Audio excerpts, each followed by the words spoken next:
Number 1 in the morning. This is KTVB, Idaho's News Channel 7. Today's morning news starts now. Forced out by fire, mandatory evacuations ordered around the Mustang Complex fires overnight. And the fight's still on against the now 100,000-acre Trinity Ridge fire. What's next for crews today and the anxious homeowners there?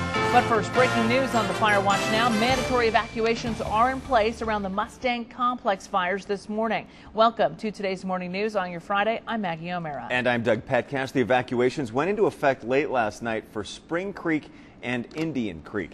A Salmon Chalice National Forest spokesperson says the Mustang Complex fires are getting too close as the flames move toward the Idaho-Montana border. The fire is now in the head of Spring Creek and Indian Creek and is moving quickly. People in the area are being asked to leave right away. For more information, evacuees can call 865-2207. A fire information center is also set up at the North Fork Fire Station. This center is open to the public from 8 to 8. The Mustang Complex has burned more than 99,000 acres in the North Fork district of the Salmon Chalice National Forest. It's on the north side of the Salmon River, several miles west of the city of Salmon. In Elmore County now, fire crews fighting flames with flames as that Trinity Ridge fire moves closer to Featherville. The fire is now more than 100,000 acres. It grew by 7,000 acres on Wednesday alone. And as we've been showing you, firefighters set smaller fires near Featherville designed to take away fuel from the larger fire and keep it away from town. So far, they say this burnout operation is working, but winds could pick up today, posing even more challenges for these firefighters. Yeah, Larry's watching that very closely for us today. So, Larry, what can we expect from winds today? Well, the winds in the mountain area is going to be stronger than what we have here in the valley. In the valley, we're just talking breezy, but we're talking windy, 25 to 30 mile per hour winds into this afternoon in those fire areas, and that is a big concern. There's a little bit of a benefit, cooler temperatures, and there could be a little bit higher humidity. Take a look. We do have a red flag warning that's still issued in that area. In fact, it's been increased, and that goes on into tonight. Then we still have our air quality here. We don't expect a whole lot of relief out of that, even though we'll have some breezy conditions. Likely still be a little hazy into tomorrow. And our temperature today, well, that'll be a cool down, just 81 degrees. Maggie, Doug? All right, thank you, Larry. We'll have a lot more on the firefights in and around the Gem State throughout this next hour. As the weather changes, we continue to monitor how it affects the wildfire situation. For fire reports and weather updates anytime, log on to our website, ktvb.com. The West Nile virus situation took a nasty turn last week. The total number of cases doubled nationwide. While Idaho's numbers aren't significant compared to the rest of the country, health officials here are still being cautious about this potentially deadly disease. New this morning, Scott Evans joins us with a look at how the numbers compared to previous years. Scott, what did you find out? Doug, nationwide, we're on track to have the most human cases since the first reported case in the country back in '99. Idaho, on the other hand, is poised to have more than the last 2 years, but most likely nowhere near our record. So far this year, Idaho has 4 confirmed human cases. That's more than we had the past 2 years when we ended each year with 3. Right now, there are 8 Idaho counties that have mosquitoes that have tested positive for West Nile, but the numbers are small compared to 2006 when we had more than 1,000 human cases. It certainly does make me concerned that we're going to see more as the summer progresses because we typically see cases through September. Nationwide, there are 1,100 confirmed cases in 38 states. 43 people have died. More than half are in Texas, where the death toll has risen to 28. Officials have taken aggressive measures to stop the bugs and virus from spreading. They're spraying areas where the bugs have the disease. Now, most people who get the disease will never show symptoms, but for those who do, it can be anything from a fever to neurological problems and, in rare cases, death. If you believe you have symptoms, health officials urge you to go to a doctor. Doug?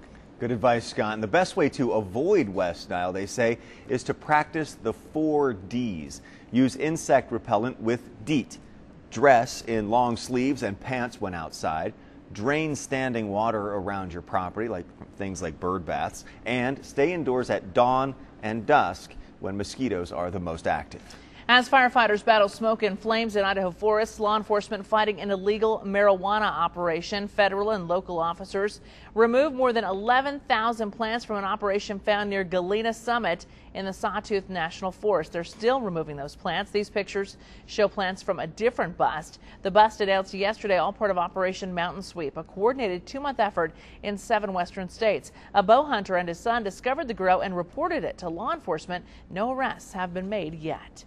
Back on the Fire Watch now, as we've been reporting, the Trinity Ridge firefight is in full force this morning with the flames burning more than 100,000 acres. Natalie Podgorski continues our team coverage now from the fire camp in Pine with what's next today for crews trying to get that upper hand. The second part of the burnout operation started last night in Featherville. The Trinity Ridge fire is just about 1.5 miles outside of town, and firefighters feel this operation is crucial to the town's safety. Firefighters wanted to extend the barrier about 1 mile and get rid of more fuel around Featherville. So around 6 o'clock, they sent another helicopter up to drop ping-pong-like balls to start more fires on the ridges behind town. It didn't take long to see the fire from Featherville. We found a group of neighbors watching it from a golf course. Oh, it breaks your heart. It really does. It breaks your heart. Oh, it's hard. It digs in pretty deep. So, I mean, I love it up here, and I'd hate to see it just be all black up here. I mean, it's so beautiful up here when you can see it. Firefighters want to keep Featherville beautiful, so they're doing their best to keep the fire on the ground and the intensity low. Helicopters are keeping the flames in check. While we were there, they were constantly flying over and dropping water. The area firefighters are burning has more trees, and they're closer together. If the burn goes as crews plan, there'll still be green trees on this hillside when they're done, and the community is incredibly grateful for what the firefighters are doing here. We're praying for all those guys as much as everything around here, so they're doing an amazing job. Not just firefighters, but sheriff department and everybody. It's outstanding. We've been in close touch with the operations managers that are in this fire camp. They've been monitoring the attack all night long. They say so far everything's going as planned, and they hope that that will be what it's like tomorrow, setting the town up for good defense when the Trinity Ridge fire gets here.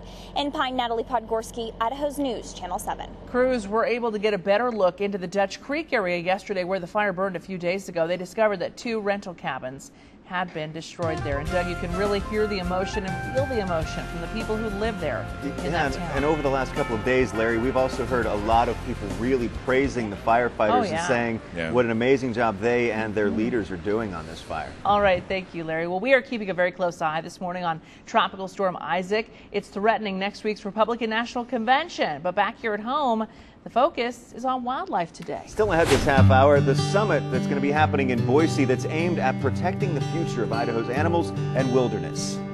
First, though, a Navy SEAL who is exposing military secrets has been exposed himself. Next, the controversial book he's about to release and why he could get in trouble because of it. That is coming up this morning. 6:11 is your time, 58 degrees.